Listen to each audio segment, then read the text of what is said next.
Yo, yo, yo, yo, yo, yo, yo, Big Kids back up in here. We about to get into some of these TikToks, man. We got people still giving their thoughts on what they feel about the NBA Super Bowl halftime performance. Also, y'all, I believe the algorithm is starting to get tired of me over here. I'm going to start posting at Big Kish News. So if you're not tapped in with the second channel, Big Kish News, the link is in the description. I would like to give a special shout out to Andrew Pitts and Albert Castillo. Thank y'all so much for y'all donations. And yeah, we about to get into this, man. Let's react to this, man. Let's see what they talking about. The live 40 acres. Oh yeah, this is right up our alley. This is what we want. Y'all know I don't like holding y'all. Without further ado, let's get it. You know, one of the lines that has become clear to me in Kendrick Lamar's performance last night is 40 acres and a mule. Mm-hmm. And that line is particularly potent for many Black Americans. And it happens to be a line that I remember from my education growing up in grade school in the Bronx. She did. Hey, look. Did she say she's from the Bronx? Uh-oh. What's it? I vaguely remember what it was about. It was something that was promised enslaved people. I can't remember whether I was told it was before or after emancipation, but it had to do with the Civil War. And I've since had my memory refreshed, and it was something that the federal government promised enslaved people that they would get, and it would help them get a head start. But as with many promises given to Native Americans, they didn't come through. And I never really equated 40 acres and a mule because it was not something that really ever touched my life. But in thinking about it this morning, I never really equated it with something else that was very important to American life, which was the Homestead Act. Now, if you don't recall the Homestead Act, for some reason, there's a lot of American history that was that really stayed with me. And the Homestead Act was an act that the federal government felt was extremely important because they wanted to populate the Midwestern part of our country, the prairie. And so they offered 160 acres free and clear to people who would farm the land, ranch the land. I guess it was really only good for farming, but they would give free and clear 160 acres to people, and they had mapped out a huge swath of prairie land. And it was white people who took that land, and that's how. Damn. So now when you taking them long trips, you on the highway, you take one of them back streets, and you see one house on all of this land, and they gonna tell you need to work for it. You lazy, nigga. You are lazy. Here it is, all this stuff was given away, bro. Damn. A lot of our Midwest cities came into being. And they didn't rescind that promise. They gave 160 acres to people free and clear, and all they had to do was stake it out. And this may be apocryphal, but I seem to remember in class hearing how there was a date and they had people lining up and they set off a bell and you could just go and stake out your plot of land and it was yours and you could farm it. And that was the beginning of generational wealth for a lot of white people. A lot of these people came from Germany and Middle European countries, and they got a stake in this country.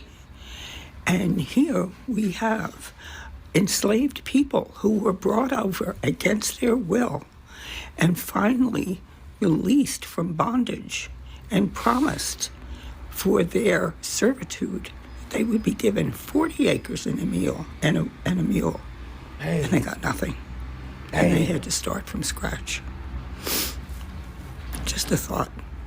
Think about that. Think about how you'd feel if that promise was made to you and then you were just blown off. Okay, that's it. See you next time. Hi, white woman here. I'd like to talk about the Kendrick Lamar Super Bowl performance. I didn't know that. I didn't know she was white. It was absolute perfection in every way. The artistry, the symbolism, the music. You know, here's the thing. Even if it wasn't your type of music, it was still really, really amazing how each song with the performance meshed together with the message. The opening sequence when he was on the car and then he was in the middle of the flag, the way I looked at that was America was built on the backs of Black people, slaves. That's how America was built. Okay. And that's how I took that scene.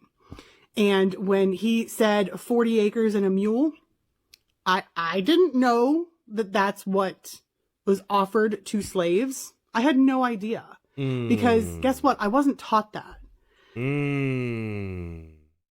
Some like I said before, some people don't know the history.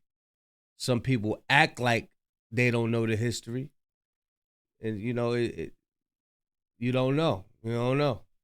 And the one thing for someone like me, I grew up in white America, Southwest Pennsylvania. Okay. Like 90% of my area is white people. So I grew up, the only reference I have for Black culture is through music. I grew up with Tupac, Dr. Dre, NWA, Ice Cube, Mystical, and Master P. And she ain't reading no paper. She telling the truth. She telling the truth. You know, even Biggie and Puff Daddy. I mean, I hate to say that, but that was just like growing up in the 90s, right? Like those were who a lot of people listened to. My first major news story was Rodney King. That's how I was introduced to how Black people are treated in America. Black music for that Rodney King joint was huge, man. That was huge. Someone like me, I used it as like a learning tool. Like, oh my God, I had no idea this was going on.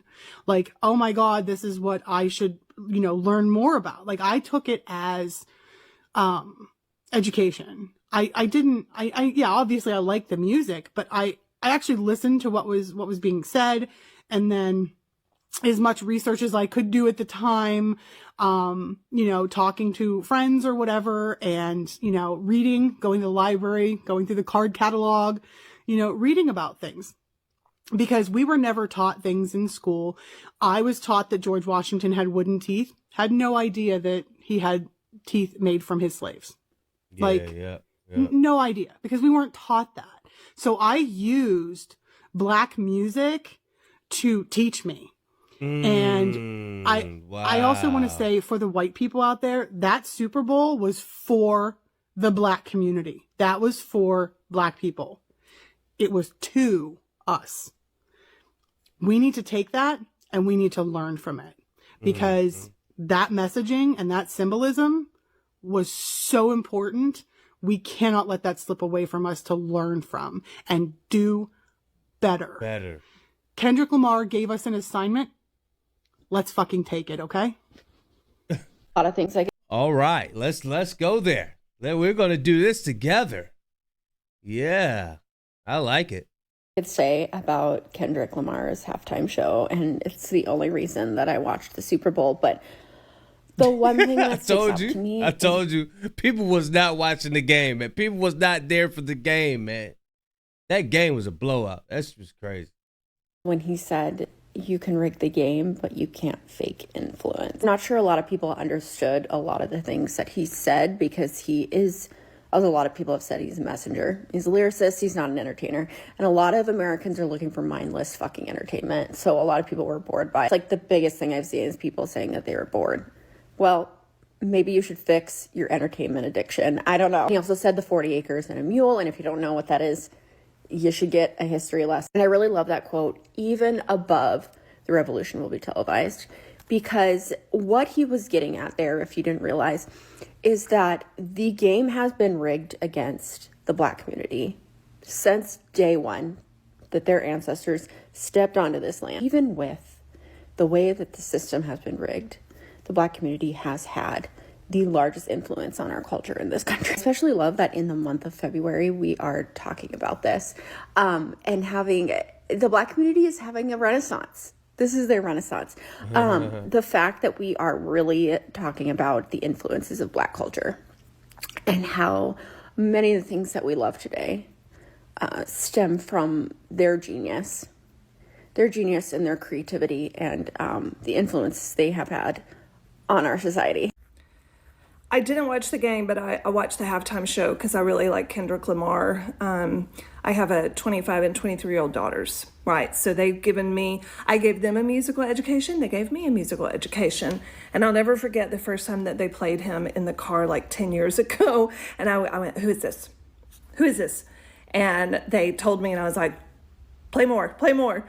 And now I love it because when they're DJing in the car, especially my youngest daughter, she'll put them on because she knows I really like them. When my daughter is DJing, turn on that song. Oh, man, I love it. This is beautiful, man. This is beautiful. I want to make a point. I know everybody is doing their deep philosophical takes on the halftime show, but this is just something that occurred to me.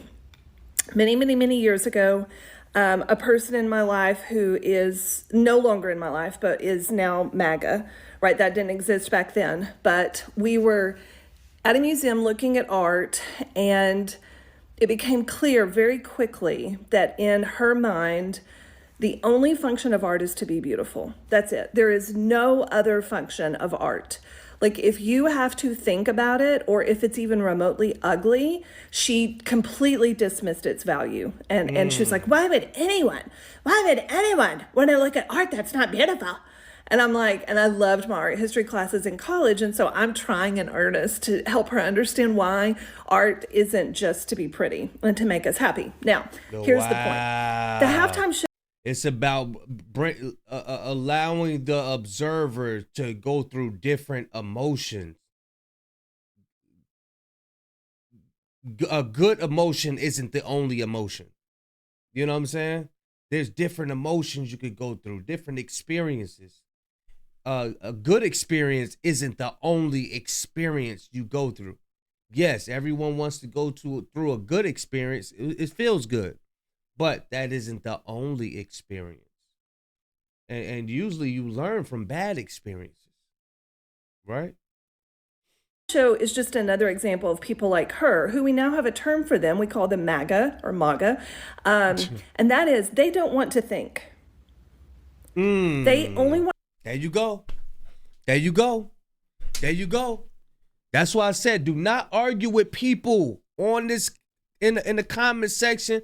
Don't be arguing with the OVO people. Don't argue with, ain't no need. They already got it made up in their mind. They don't want to think.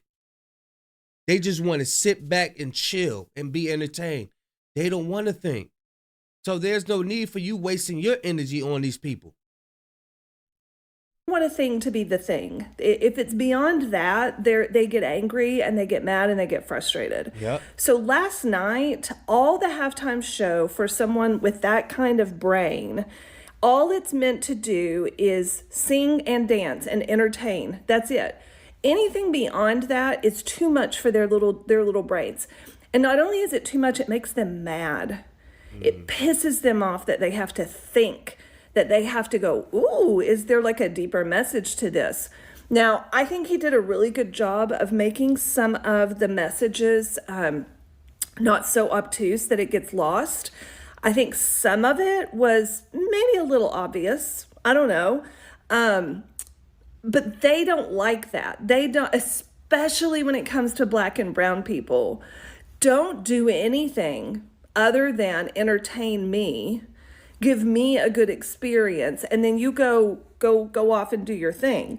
They don't want any Black or brown person to actually challenge us or cause us to think or to wonder or to ask questions or to no. And they would see doing that at a halftime show as extremely inappropriate to do, because your job is to just entertain us. So anyways, I don't know if that matters. But it's just something that struck me this morning, is that they're so surface level, they're so one-dimensional, that to think deeply about these things. And this is a guy who won a Pulitzer Prize for his lyrics, right? So he's obviously going to make us think, but they don't like it. It pisses them off. And just one more thing, I love all of this was happening in New Orleans. I don't know why, but that gave me a lot of satisfaction. And I nearly fell out of my seat when I saw Serena Williams. I could not believe it. I was telling my daughter, I was like, oh my God. I was like, that's Serena Williams doing the crip walk. And I was like, she dated Drake, because I'm chronically online. And she was like, yes, Mom, I know. She's like, okay, take a deep breath. Anyways, it was great. Hey folks, what's up? I hope you are doing well. Welcome back and thank you so much for tuning in. Actually, Kendrick Lamar's Super Bowl halftime show was just on another level. Nah, we can't do that. Oh yeah, that's the end of the video, y'all. Y'all let me know how y'all like. I like that. They cooking. I like to see people have a new experience and actually appreciate the fact that it's not only them. People who just got this self-centered, just me type mindset is destructive. It's destructive. And I like that people are waking up, man. That's why I like going over these videos. It is really uplifts me. You know what I'm saying? But yeah, y'all let me know what y'all think in the comment section. Don't forget to subscribe to the second channel. The link is in the description. I think I'm about to start, banging them out over there. I'm gonna do a couple tests. Over here. And if my test proves that me right, I'm gonna go ahead over there. But yeah, y'all let me know what y'all think. Big Kish signing out. I'm gone, y'all.